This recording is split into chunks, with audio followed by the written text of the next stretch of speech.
Okay, Chairman, we are live on YouTube. Okay, are you ready to go then? Well, members, welcome to the virtual meeting of the Employment Committee. It will begin by asking the Democratic Service Officer, Daniel Kelly, to do a roll call of members. When they say your name, if you can unmute and confirm you are present. Thank you, Chair. So I'll start with Councillor Fitzgerald. Yes, Mr. Chairman, happy to confirm my attendance today. Pleasure to see you all. Councillor Hemraj. I'm here, happy to attend. Thank you. Councillor Holditch. Present, sir. Thank you. Councillor Jamil. Happy, present and content to be going on with the meeting. Thank you. Councillor Wigan. Present. And Councillor Jurgensen. Present. Thank you, Chair. Nice to meet you all. And you? Thank you, Chair. Everyone's present. Okay. Item 1, apologies for absence. Thank you, Chair. We have no apologies for absence. Right. Then we'll go on to item 2, declarations of interest. So no one's indicating, Chair. Okay. Item 3, minutes of the previous meeting. I'm happy to propose those, Mr. Chairman. I'll second. Thank you, Chair. I haven't seen any dissent, so those minutes are agreed. Okay. Item 4, revised employment policies.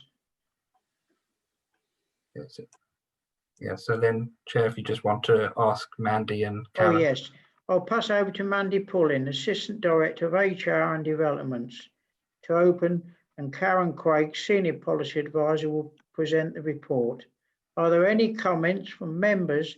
If you can raise your virtual hand, and I will ask the Democratic Service Officer to call your name out and ask your questions. Yes, thank you, Chair. So we'll let Mandy and Karen to introduce, and then we'll ask for questions and comments at the end. Hello there. Good afternoon, Chair and members. Good afternoon.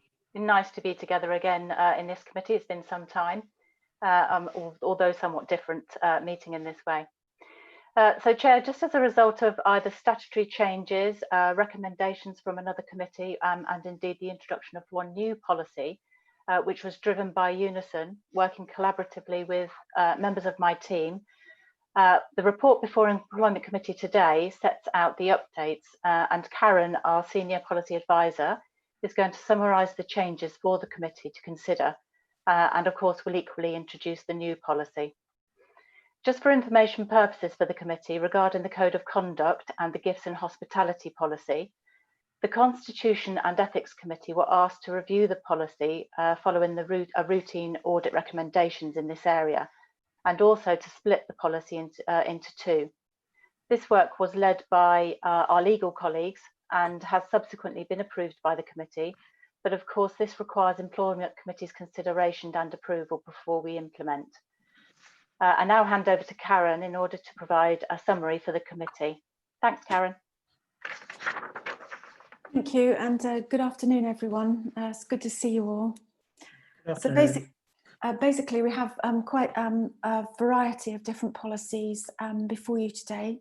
So as Mandy explained, first of all, it's the Employee Code of Conduct, which was reviewed as a result of a sort of cyclical audit recommendation of all policies.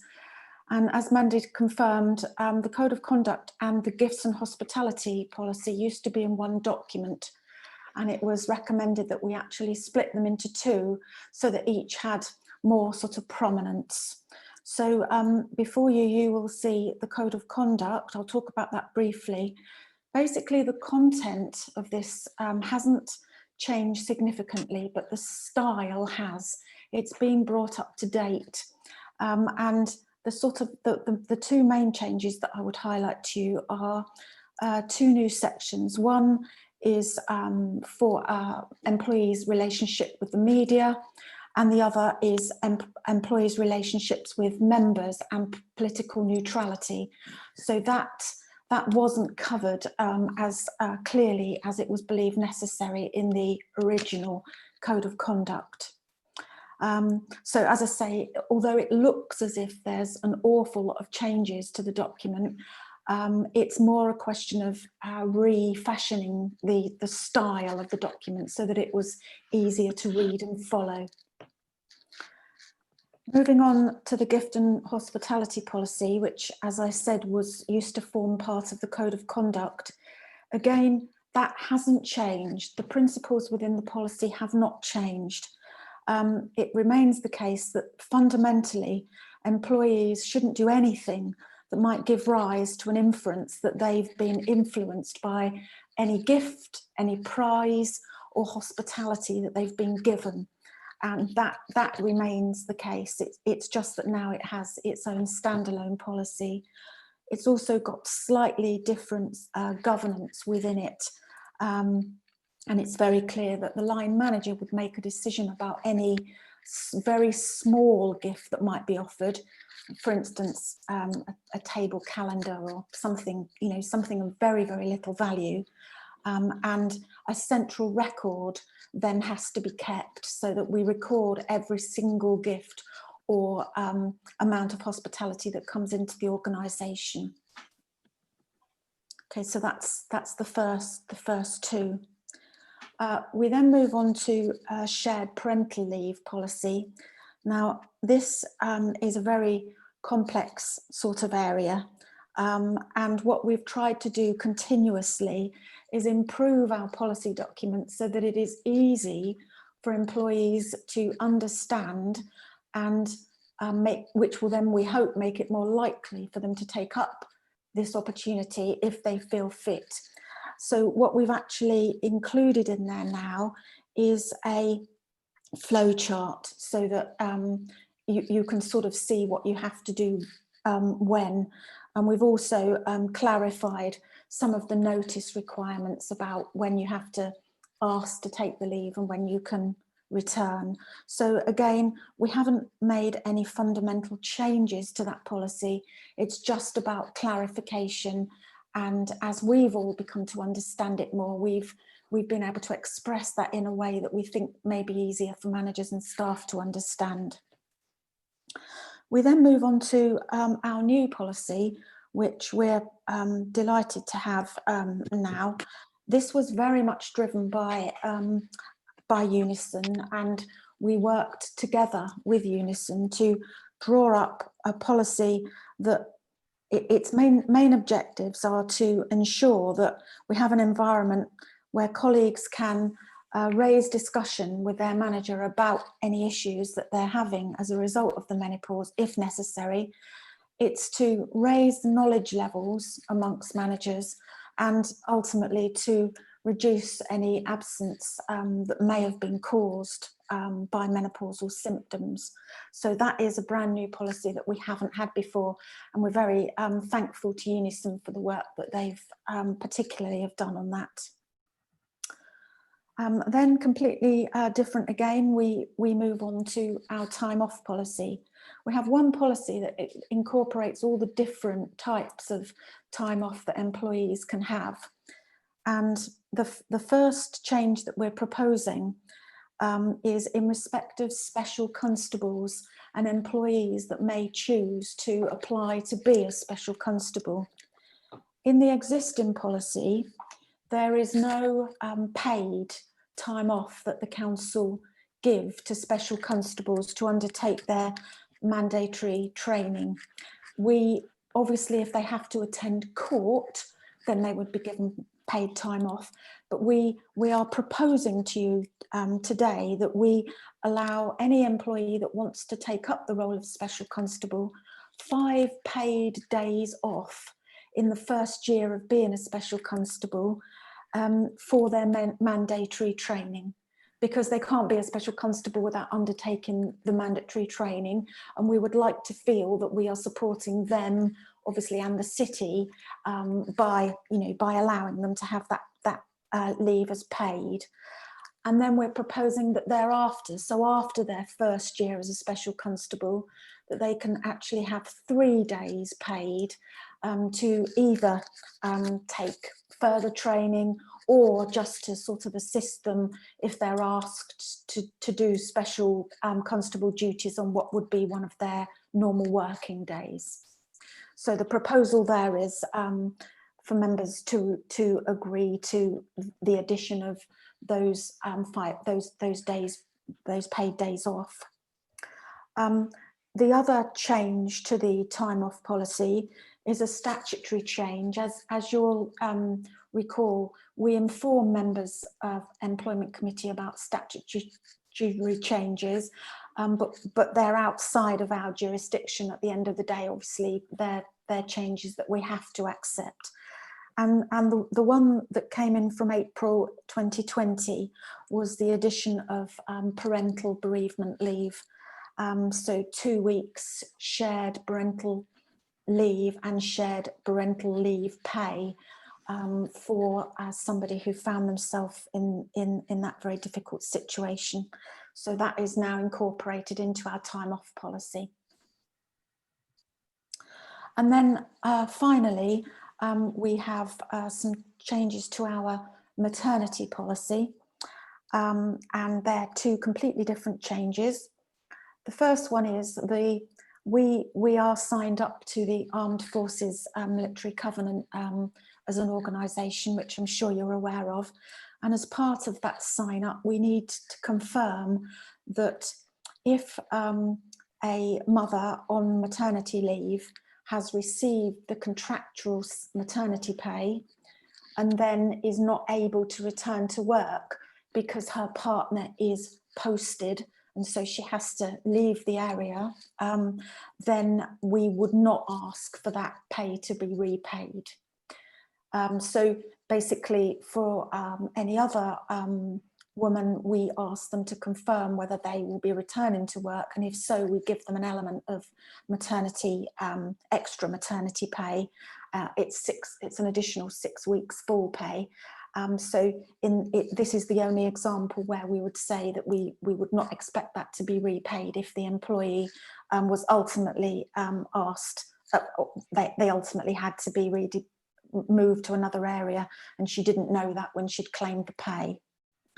And the other change to the maternity policy is confirmation that an employee's annual leave and also the bank holidays that happen during the time of their maternity leave, they will continue to accrue during maternity leave, and so when they come back to work, then they have that time off actually to take.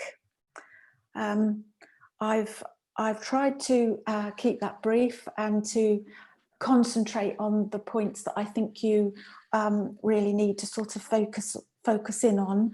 But obviously, as I'm very happy to take whatever questions anybody may have. Thank you very much.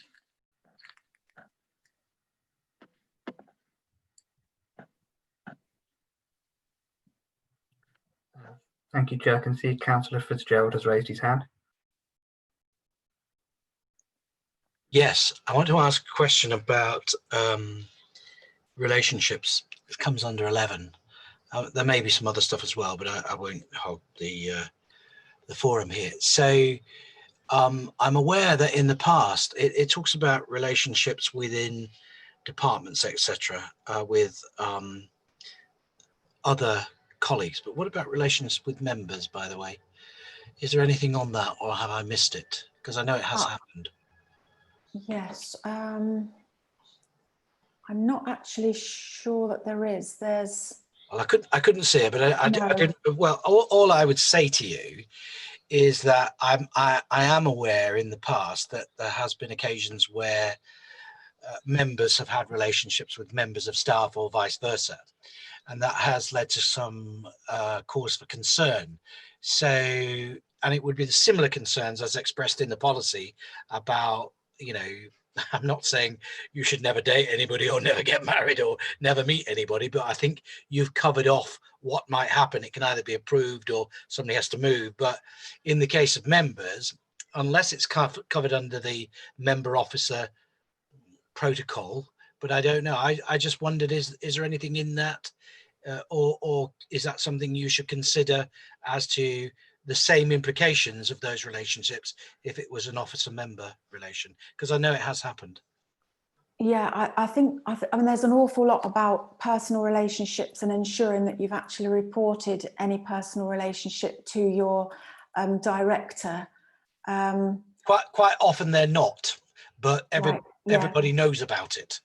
And does that give cause for concern about those? I'm not saying it shouldn't happen, but No. one must have a process that, you know, that those people can't be involved in things that members might be working on or officers might be working on, let's say if it's in a particular portfolio. So I'm just asking you to ask the question. Whether or not you fix it today, I don't know whether Mandy's got anything to say as well, Karen, but because she's looking like she's busting to say something. I was just going to say that it's something that we can absolutely take a look at in conjunction with our DEM services for sure. So we'll take that action to consider that. And by the way, it's never happened to me, but I know people it has happened to, and it does cause some friction both amongst members and other staff colleagues when there is an open relationship that perhaps shouldn't be, if you see what I mean. And open but not open. You understand what I mean? Yes. Yeah, it's certainly something we can absolutely take a look at, and thank you for raising that.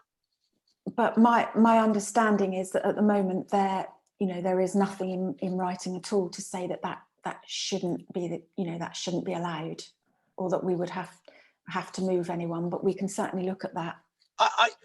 To be perfectly clear, look, it's not inappropriate in the sense that a member can, date, go on to marry, have children, or vice versa, the other way round. We're not saying that, but if it's kind of not dealt with in the same situation as you're dealing with interrelationships with officers and staff members, then I know on the occasions where it has happened, and John will agree, I can see him slightly nodding, that it's best that we say, actually, folks, if you're going to have this relationship, this has got to happen, and I just don't think it's covered.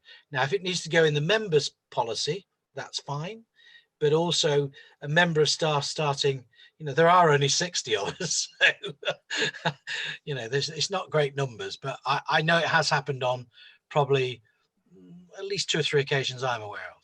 Yeah. Okay, thank you. Okay, thank you, Chairman. I can next see Councillor Jamil. Yeah, my question was similar to what John asked, and I think we've covered that. But can I just ask if we've got any idea of how many people we've got who are special constables or magistrates? So how many people this would affect, or is it something that we're sort of maybe thinking may happen in the future? We tried to find out, because people may be a special constable, never actually let anyone know of any time off they're having. And so we may not know about it. And when we've asked in the past, we've actually not currently any, is my understanding. But it isn't data that we collect. It isn't, information that we actually ask. So I couldn't be 100% sure that that's the case without actually asking people. And then of course they should ask for permission before they do it. But my understanding is at the moment that we actually, is anyone else aware if we have any? Lisa, are you aware of any special constables? No, Karen, I'm not. No, as you said, we did ask the question, but we didn't get any response to a positive for that. So. Okay. Thank you, Chairman. I see Councillor Fitzgerald also has his hand raised. Just one other point, going back to the first policy again. It struck me that social media between the council's accounts and personal accounts, the lines, particularly more so in recent times of lockdown and isolation, have become, shall we say, more connected. So, I had an occasion the other day where I needed to send an officer video files, which she requested by WhatsApp. Now, in the end, I ended up sending them to a personal number rather than the council's number. My question was, why haven't you got WhatsApp on your council phone?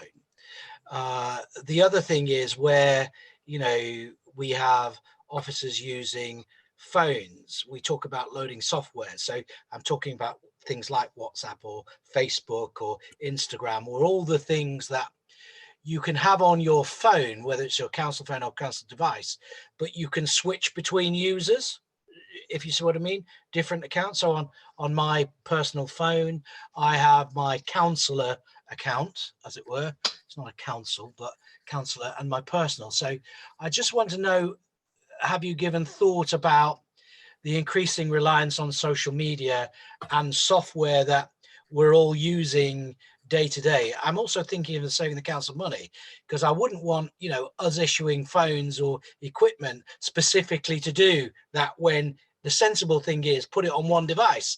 But, you can log out from your own account and into your council account and so on and so forth. I just wanted to know whether you'd given that some deeper thought, because it refers to not loading or using software, but in the sense of Facebook, you would use that for the council as well as personally. So just a thought about how that's described. And, if you were to pull somebody up and say, well, you put Facebook on your thing, but, it's nonsense to say you can't look at your own, or you can't look at the council one. So, because we're living in a modern world. Well, we have our social media policy, as you're aware, and trying to sort of keep that up to date and keep on top of everything is clearly a challenge. However, during the critical incident period, obviously, of COVID-19, lots of things we've accepted have had to change. And so the use of WhatsApp isn't something generally that the council has accepted as the normal. But during this period, we've had to, with certain things. So, and of course, as you say, a lot of us use Facebook on behalf of the council, as well as have our own personal accounts that are totally separate. And blurring the lines can be quite a challenge. But I think that we have a rigid structure and clear governance in place, so that employees understand what is acceptable and what isn't. But I think during this period, we've all had to do things very differently to cope, obviously, with the situations that we find ourselves in. Sorry, I don't know if that's really answered your question. I'm saying you're quite right. What I'm saying is, I think we need to stay on top of the developing social media communication channels that we have available to us, and remain flexible in terms of a modern. It's a bit like, nobody would have thought hot desking was a thing that we would do. Nobody now, what we're doing today, there may well be more of it, not just within our environment, across the world, because the communication technology has gathered a pace. I only wish I was a shareholder in Zoom last year. So the fact is that I'm just saying, keep an eye on the policies where we're talking about council devices and council software and this, that, and the other, because they're multi-use. We can log in and out of different accounts for different things. I think we still have to maintain the principle of what the purpose is behind the use. And if people are clear about that, let's not get too hung up on devices, because, I don't have a council telephone. I don't want one. I don't need one. I've got my own phone. I'm quite happy to use it. And I log in and out of various things. Same now. This is not a council device that I'm on. It's my device. And I'm quite happy to use it. But, we need to keep in our IT policies and our social media policies in check with the real world, rather than stifling ourselves with rules and regulations that make it, impossible to be flexible and have the kind of conversations we're having today.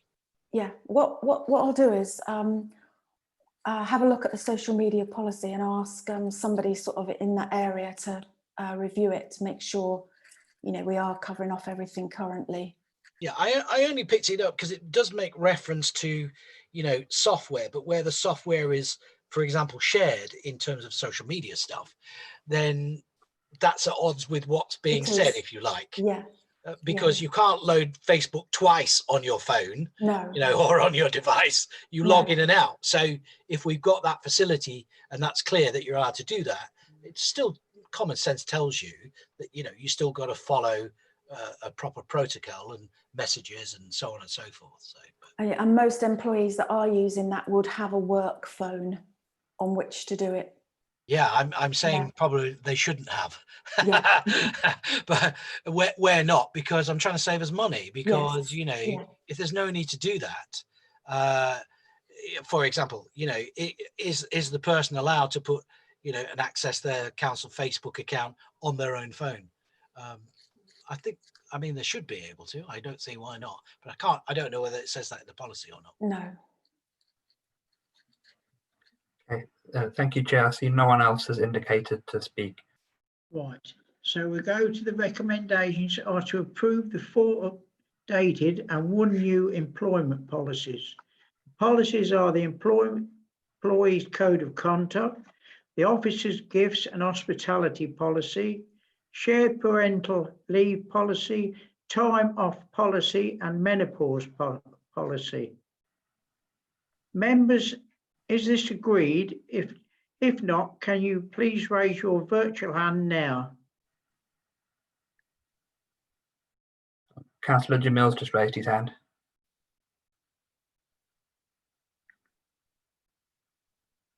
So you're still muted, Councillor Jamil. I was just saying that was an error. Huh. Okay. Join the club.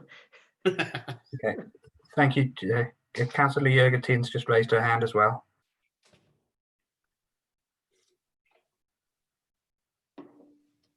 I think that's probably an error as well, but not wishing to presuppose. Karen, Craig, I see your hand raised. Yes, sorry.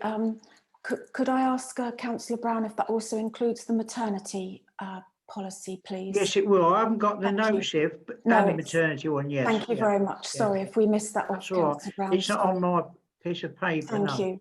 Thank you very much. Okay. Thank you, Chair. I've seen no one indicate, therefore the proposals are agreed.